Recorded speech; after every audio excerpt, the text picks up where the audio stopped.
Assalamualaikum warahmatullahi wabarakatuh. Perkenalkan, kami dari kelompok 3 yang beranggotakan saya, Febi Reka Mitatira Febrika, NIM 2019-11685. Kemudian teman saya, Ida Ul Husna dengan NIM 2019-11669. Kemudian Rifki Alfiandi dengan NIM 2019-11688. Lukman Diwan Pratama dengan NIM 2019-11693. Di sini kami dari kelompok 3 akan mempresentasikan mengenai mata kuliah perilaku konsumen di sini dengan materi persepsi.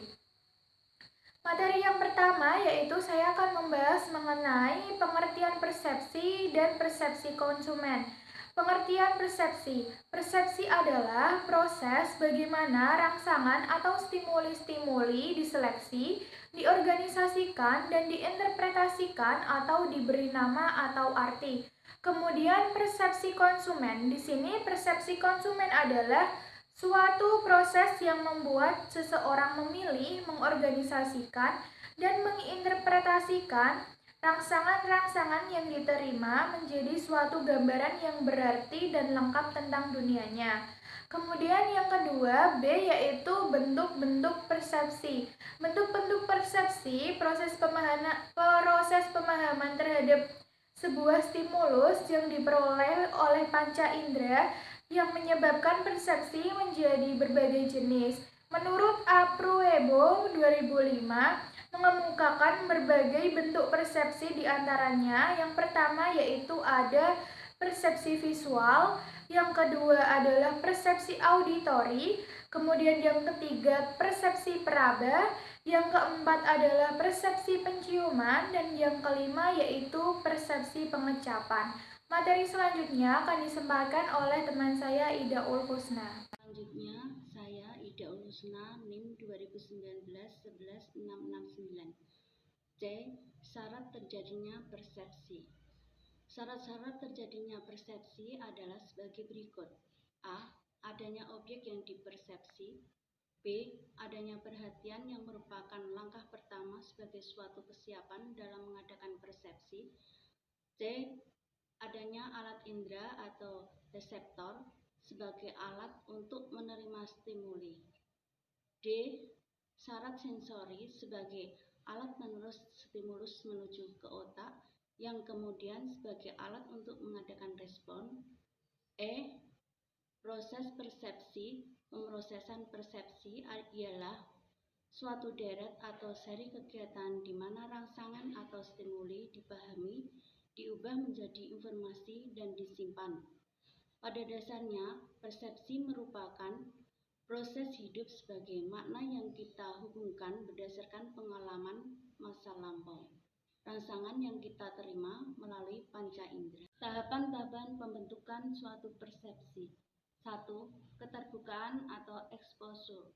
Exposure terjadi ketika suatu rangsangan datang dalam jangkauan saraf penerima indera kita. 2. Perhatian. Perhatian terjadi ketika stimulus menggerakkan satu atau lebih panca indera sehingga sensasi yang dihasilkan dapat mengarah langsung ke otak untuk diproses. 3. Interpretasi. Interpretasi merupakan pemberian arti atau makna terhadap suatu sensasi. Interpretasi adalah suatu pola yang dibentuk dari karakteristik stimulus individual dan situasional. Faktor yang menyebabkan terjadinya kesalahan dalam menginterpretasikan pesan. 1. Penampilan fisik.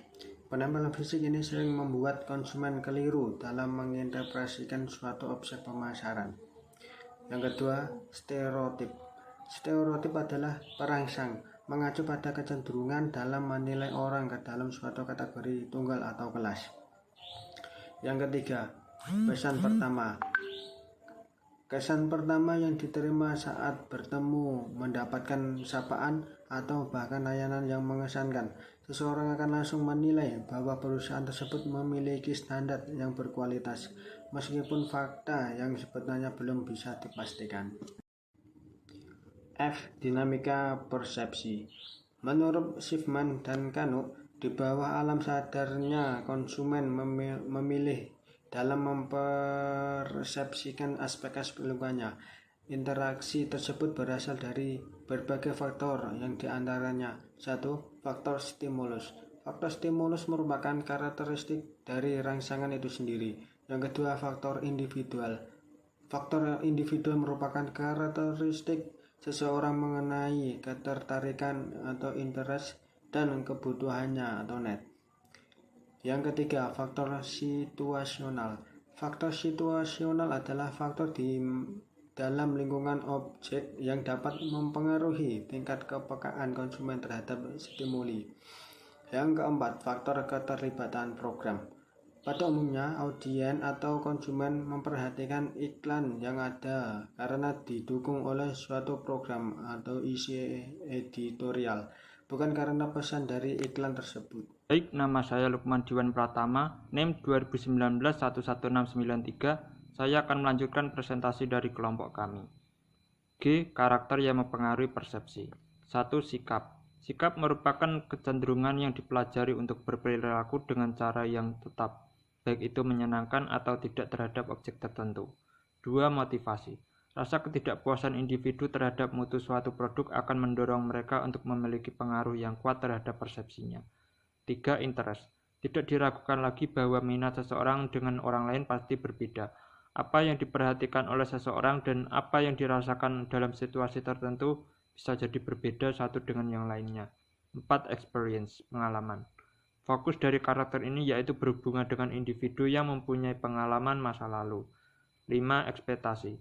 Suatu pengharapan pada suatu produk yang apabila tidak sesuai dengan yang diinginkan oleh konsumen, maka hal tersebut dapat merubah persepsi mereka dari stimuli yang mereka terima sebelumnya. Persepsi dalam proses keputusan membeli. 1. Pengenalan masalah.